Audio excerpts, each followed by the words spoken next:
Hello adventurers! I am here at the Catocin Furnace near Frederick, Maryland. The furnace produced cannons and cannonballs during the Revolutionary War. It was largely built with slave labor, and there's actually a slave cemetery on the grounds where they're undergoing identification to try to identify all of the bodies buried there. So I'm going to walk around and see some cool sights. This shed here was originally torn down.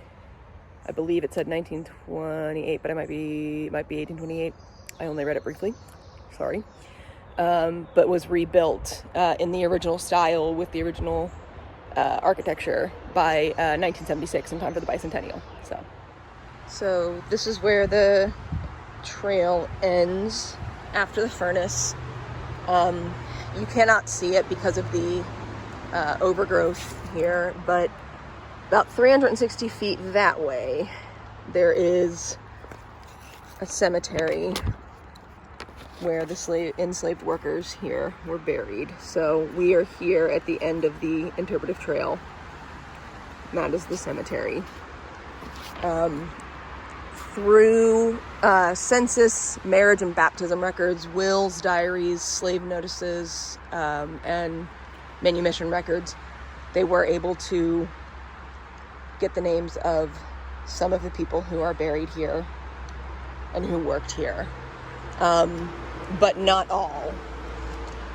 This plaque was really interesting to me. It talks about how it's just constant hum of noise. Now it's because of traffic, but at the time, it was located right next to the ore pit, so it would have still been very loud. It's not a very restful, peaceful place. So, but back through there is where they lay. May they rest in peace.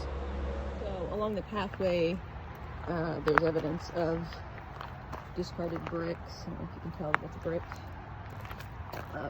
There's also evidence of where they had poured slag to get rid of it, and I'll go to where that was. So slag is a leftover product.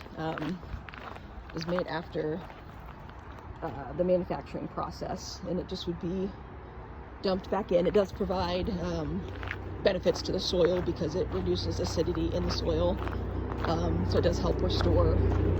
So that's kind of cool.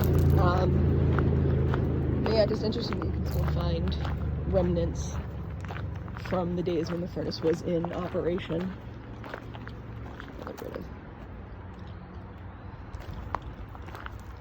Some more bricks.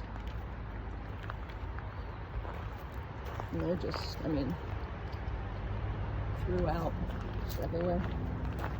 So here are the woods. They got materials. Right across the way over here, it's no longer in existence, but that was the slaves' quarters where they were kept. The furnace was right there, and right there was where the master's mansion was, and it was so that he could always oversee all of the people that he was enslaving and torturing and forcing to work. Just another way to keep tabs, keep that iron grip on them.